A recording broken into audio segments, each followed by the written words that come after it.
guys, welcome back to another episode of the Whisky Diaries. My name is Pat Lang and today we're going to be talking about the Tobermory 23-year-old exclusively aged in Oloroso casks.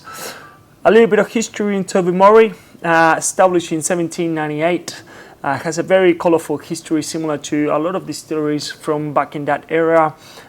They did really well through the whisky boom in the 1800s. In the 1900s when basically the First and Second World War, the Great Depression, the lack of imports and exports of whiskey around the world.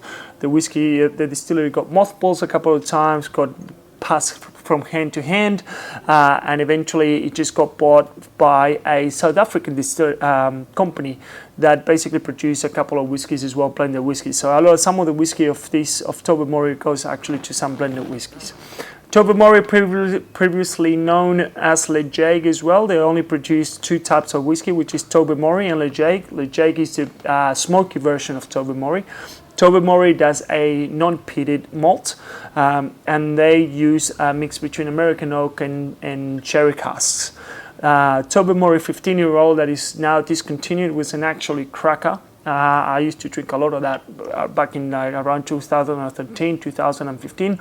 But being the only distillery in the Isle of Mull and quite a small one, they don't produce that much whiskey, so it runs out pretty quick. As a matter of fact, this whiskey, for instance, you cannot get it in Australia. It has to come out directly from the UK.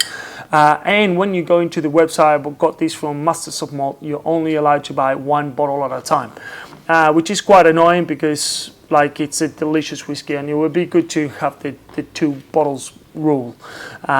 One for drink and one to keep.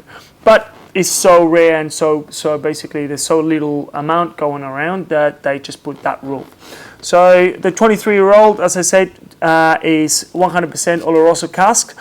This is bottled at 46.3% ABV, which is actually, I think, as always, as I said in previous videos, this is actually for me is a sweet spot. And the Oloroso casks, it just gives that really beautiful reddish color, as you can see over here. And then what I'm expecting, I haven't tried this in particular, but I have tried the 15-year-old. So the 23-year-old is actually obviously a continuation of the 15-year-old from before. They stopped bottling the 15-year-old just to keep doing, so they could do the 23.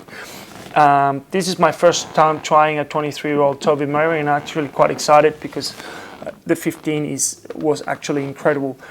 It's a very particular aroma, being in an island as well, similar to what you will get from Talisker or from even a Highland Park.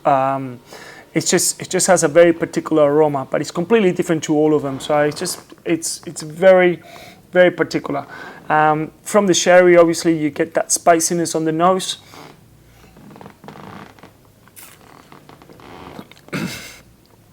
Yeah, that's almost like if you ever had the 15-year-old and you were lucky to have it, this is basically that on steroids. You get that particular mustiness from that island, but then you get dark chocolates coming through, a little bit of white chocolate as well. This is citrus component, but yeah, and then you get all the spiciness coming from the sherry, like nutmeg and cinnamon, dry fruits. It's actually delicious.